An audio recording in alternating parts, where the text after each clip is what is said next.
Hello guys, നമസ്കാരം. നമ്മൾ പുതിയൊരു വീഡിയോയിലേക്ക് എല്ലാവർക്കും സ്വാഗതം. നമ്മൾ ഇന്ന് അപ്ലോഡ് ചെയ്യുന്ന മൂന്നാമത്തെ വീഡിയോ ആണ്. എല്ലാവരും നമ്മളുടെ ചാനലിനെ സബ്സ്ക്രൈബ് ചെയ്യുക, ലൈക്ക് അടിക്കുക, ബെല്ലിൽ ബട്ടൺ പൊട്ടിക്കുക. എല്ലാവരും ഓർമ്മയിരിക്കണം ഈ കാര്യങ്ങൾ. അതിനുശേഷം നമുക്ക് കാര്യത്തിൽ കിടക്കുകയാണ്. നമ്മളുടെ ഓണവും നബിദിനമൊക്കെ കഴിഞ്ഞു. വളരെ എൻജോയ് ചെയ്തുകൊണ്ട് എല്ലാവരും നല്ലവിധം ആസ്വദിച്ച് ആ ഒരു മുഹൂർത്തം കഴിഞ്ഞാൽ അടുത്ത ദിവസം തന്നെ ധന്യമായിട്ടുള്ള മറ്റൊരു മുഹൂർത്തത്തേക്ക് നമ്മൾ കാലെടുത്ത് വയ്ക്കുകയാണ് ഗൈസ്.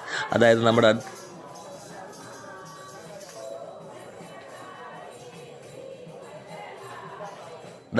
നമ്മുടെ അടുത്തുള്ള ഒരു ക്ഷേത്രത്തിൻ്റെ ഐവറുകാല പുത്തനമ്പൽ ദേവി ക്ഷേത്രത്തിൻ്റെ പുനരുദ്ധാരണം ചടങ്ങിലേക്ക് നമ്മൾ സ്വാഗതം ചെയ്യുകയും ഞാനും നമ്മുടെ പള്ളിയിലെ ഇമാമും ക്യാഷറും പോവുകയും രാവിലെ 6:30 7 മണിക്കുള്ള കന്നിരാശി മുഹൂർത്തത്തിൽ അതിൻ്റെ പുനരുദ്ധാരണ ചടങ്ങിൻ്റെ ഭാഗമായിട്ടുള്ള കല്ലടിയിൽ കർമ്മം നടക്കുകയും ഞങ്ങളെ അതിലെ മുഖ്യ അതിഥികളെ ക്ഷണിക്കുകയും ഞങ്ങൾ അവിടെ പോയി പാർട്ടിസിപ്പേറ്റ് ചെയ്യുകയും വളരെ സന്തോഷപൂർവ്വം അതിൽ പങ്കെടുത്ത് ഞങ്ങളെല്ലാം ആ ഒരു മതസൗഹാർദ്ദത്തിൻ്റെ ഭാഗം ഊട്ടി ഉറപ്പിച്ചു.